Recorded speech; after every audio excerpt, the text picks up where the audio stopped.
English literature में हमारी next poem है the tiger and the deer. ये पोयम श्री अरविंद के द्वारा लिखी गई। ये एक इंडियन राइटर हैं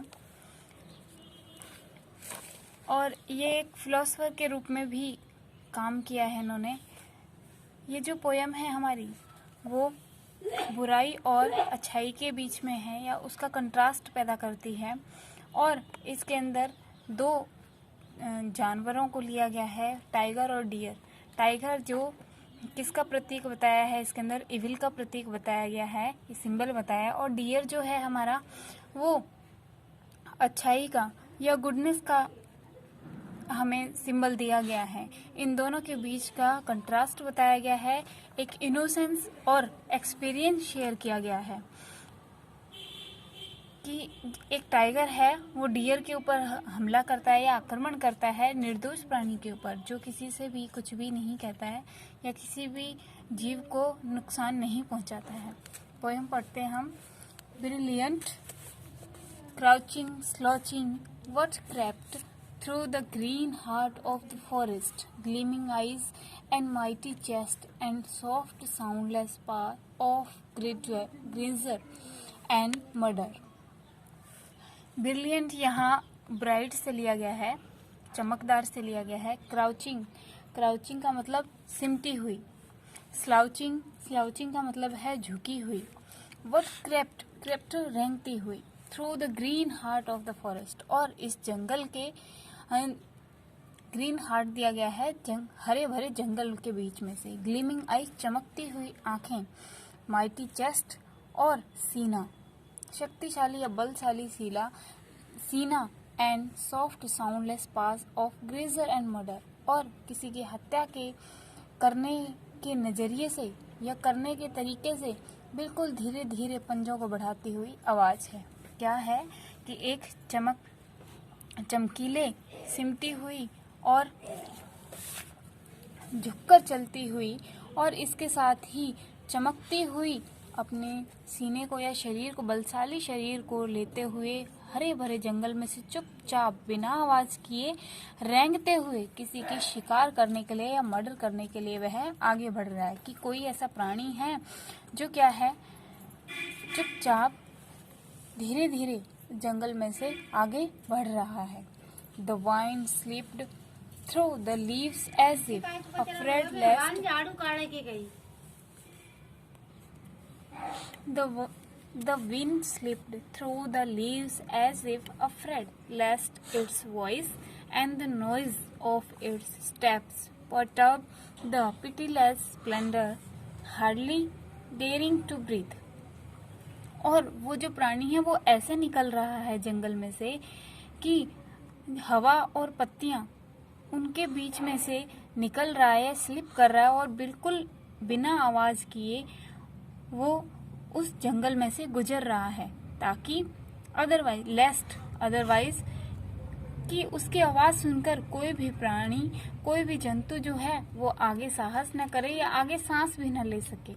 इतने धीरे से चल रहा है या अपने आने की जो उसके आने की आहट है या पैरों की जो आवाज है वो बिल्कुल इतना धीरे कर रहा है कि किसी भी जंतु को या अन्य प्राणी को पता न चल सके। यानी कि एक प्राणी है, या हम इसके अंदर बता सकते हैं कि वो टाइगर है जो क्या है, बहुत ही बलशाली है, चमकीली आंखें हैं, सिमटी हुई हैं, झुककर चल रहा है और बिना अपने कदमों की या पैरों की आवाज किए।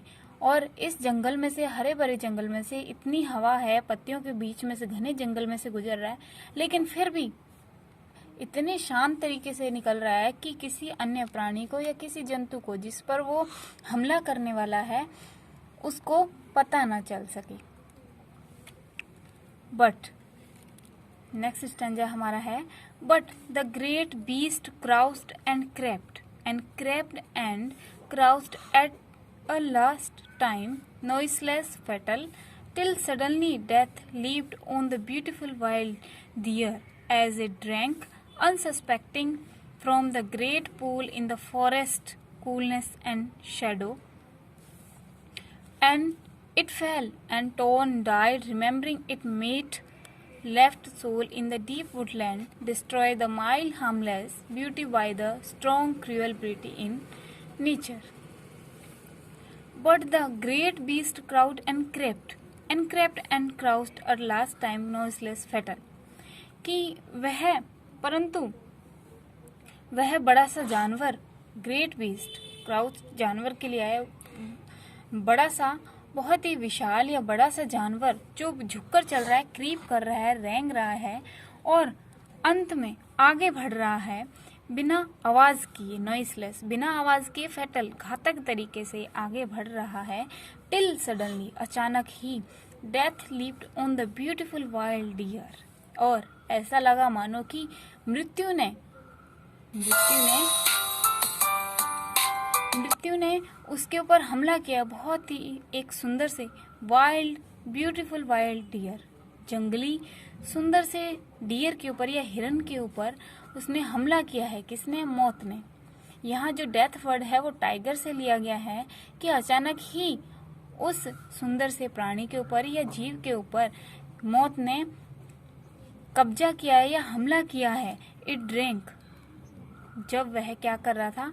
पानी पी रहा था। Unsuspecting from the great pool in the forest coolness and shadow, इस जंगल की छाया में और शांति भरे वातावरण में वह एक बड़े से तालाब में, ग्रेट पूल में बिना संदेह के पानी पी रहा था। उसी समय मृत्यु ने उसके ऊपर हमला किया। And fell it and torn, और जैसे ही उस पर हमला हुआ वह नीचे गिर गया और उसे मार दिया गया।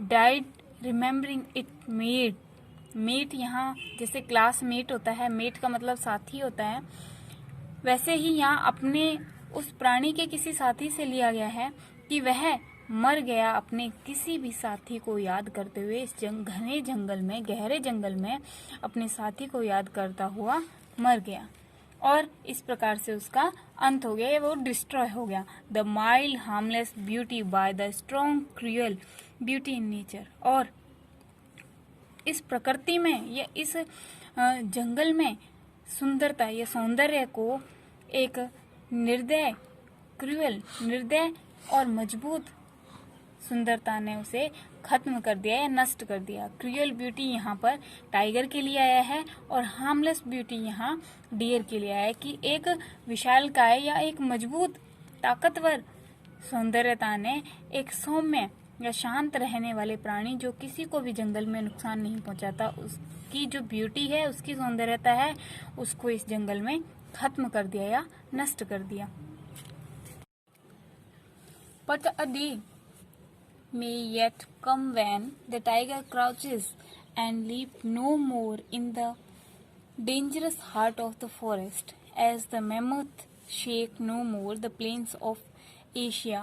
Still then shall the beautiful wild deer drink from the coolness of great pools in the leaf shadow. The mighty perish in their might, the slain survive the slayer. But a day, परंतु एक दिन ऐसा आएगा, yet come, ऐसा आएगा, when, जब the tiger crouches and leaps no more, कि जब जो चीता है या जो बाघ, टाइगर है, वह इस खतरनाक जंगल में अपने खतरे को लिए हुए या किसी पर फिर हमला करेगा या उछलेगा, लीप करेगा और फिर वह खत्म हो जाएगा। As the mammoth shake no more the plains of Asia, और ऐसा करते हुए एक दिन ऐसा आएगा जब उसकी भी मृत्यु आएगी और वह नष्ट हो जाएगा। जिस प्रकार से एशिया के मैदानों में अब जो हाथी हैं वो उनकी जो प्रजाति है या उनकी जो जाति है वो अब दिखाई नहीं देती है या वह अब इधर उधर घूमती हुई दिखाई नहीं देती है। उसी प्रकार से जो चीता है वह इस जंगल में एक दिन उसका भी आएगा जिस दिन वह नष्ट हो जाएगा या उसकी मृत्यु आएगी। Still then shall the beautiful deer, wild deer drink from the coolness of great pools in the leaves shadow, और तब भी वो जो सुंदर सा जंगली हिरन है वह अभी भी अपने शांत वातावरण में और शांति के साथ इस बड़े से तालाब पर छाया में, इस जंगल की छाया में, पेड़ पौधों की छाया में अब तब भी पानी पीता हुआ नजर आएगा।